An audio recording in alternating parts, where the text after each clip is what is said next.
Hey guys, it's Dante here. So I got some good news and some bad news for this week. Uh, the good news is I managed to get full malevolent finally.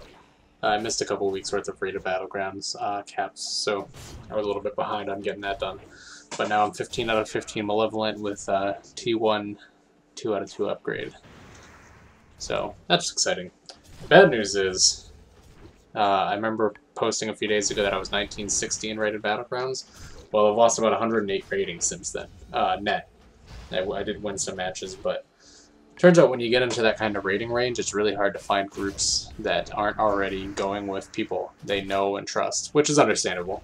Um, so somebody like me who is on a server with kind of minimal PvP activity, your only option is OQ and battlemasters.org, which doesn't always lead to the best groups. And the problem is I was having to go a little bit under my rating, so in matches I did play in, if we lost, I lost like 20 points, whereas if I won, I was getting like 3 or 4. So it was a little bit different world than the one I was in last week. But you know, it is what it is. I'll still have a cap of 3k plus next week, so I'll be able to upgrade 2 pieces, 8 item levels each, so that'll be nice. But anyway, the following is actually going to be a 2v2 compilation. It's nothing special, it's just a team I ran with the Resto Shaman to get the cap this week for Arena. And I'm actually going to do a little bit of a commentary on what I'm doing and what I'm playing with there. What you're watching now is just me playing around, and I just recorded this to test out my new computer settings, which I'll talk about in another vlog. I upgraded my computer quite a bit, and it's running much, much better now. But I'm going to go ahead and get this commentary started, which you'll see here in a moment. And let me know what you think. If you enjoy the commentary, it's something I'll do more of in the future. I just think it's kind of fun to listen to what, you know, and at least educational. To even if I'm not the best player ever, you can always learn something from somebody. But you know, just to understand what's going through somebody's heads and the decisions they make. So enjoy.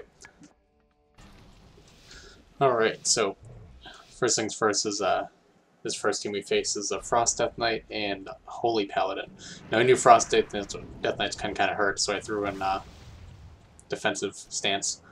And what I was going to do was I was going to root the Death Knight in place and kind of try and get an early start on his Paladin.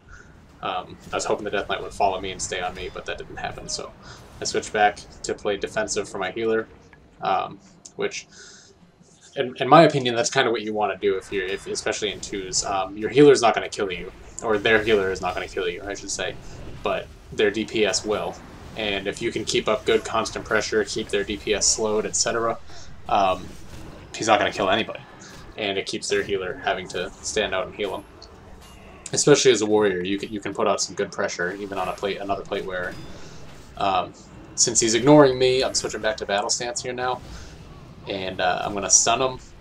And since he got kind of low, the paladin wasn't really prepared for it. I blew cooldowns, killed him, and obviously he's dead. So I just went on the paladin, killed him with ease. All right, so that match is out of the way, and on to the next one.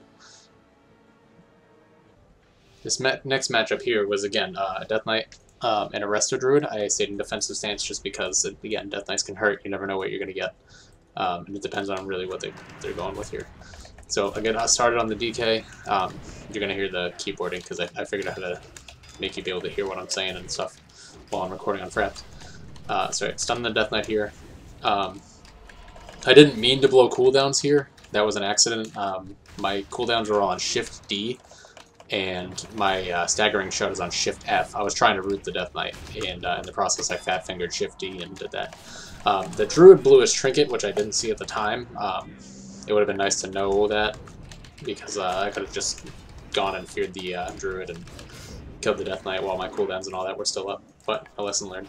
And there's me clicking my Trinket like a professional, because the add-on that I use for that it's actually not Bartender, even though it looks like it. It's for my keyboard, and for some reason on that trinket, whenever I have it bound to a key and I'm clicking it, like if I press the key, it removes it from my bars. So you'll see me clicking that a lot.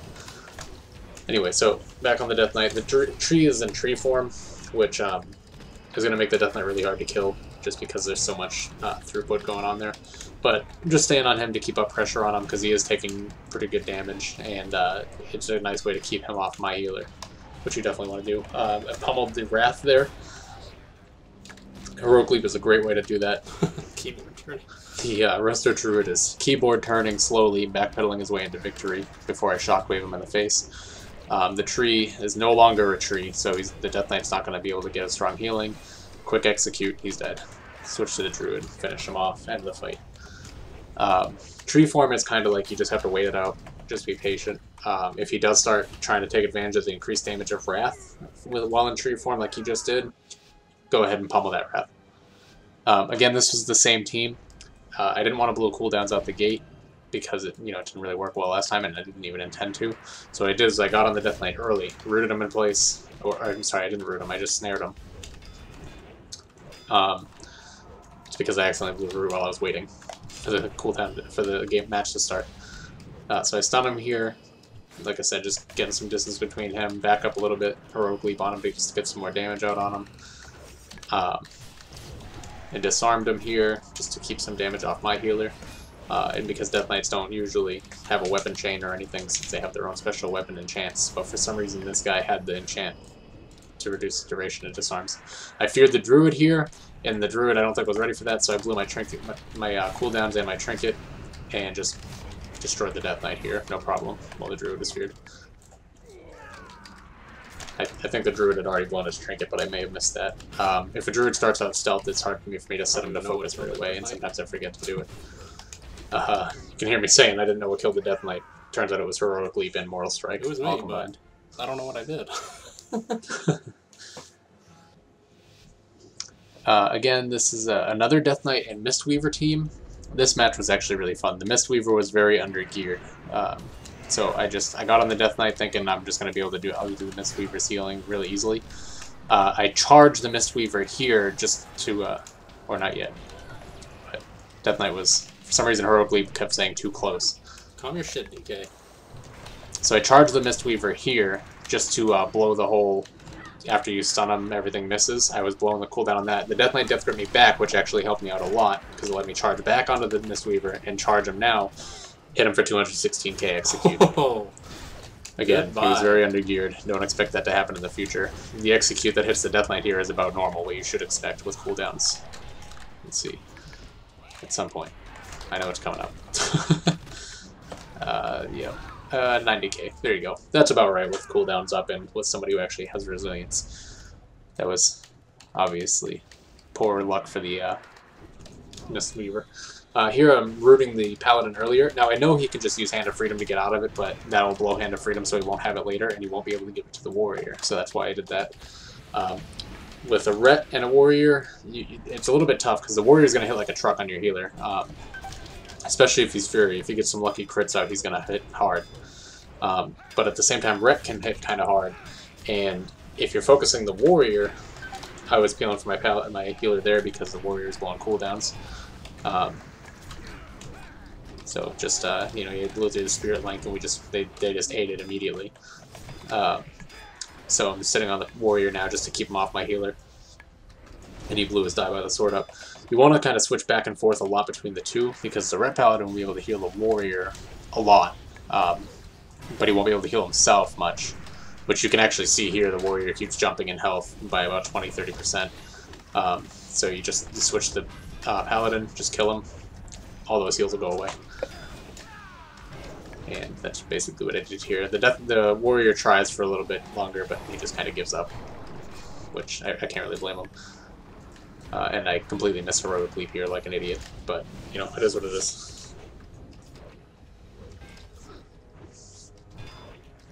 That team actually did beat us, by the way, one match before this, but I didn't put that in here. It was me being stupid and not getting on the Paladin like I should have. Here's a Frostmage Shadow Priest team. This team's kind of tough because you get on the Shadow Priest, again, because of the off-healing. And the Shadow Priest will life swap the Mage. The problem is if he life swaps the Mage will just ice block if you switch to him. Because with Priest it's kind of iffy. Sometimes you want to get to the life swap target, and sometimes you don't. But anyway, so I went hard on the mage here, and for some reason he silenced me. I don't know why he'd silence a warrior. That might have been a misclick, but he never actually got the life swap off. Killed him with ease. Turned around to kill the mage, tried to stun him. Of course he ice blocked that, and got him here.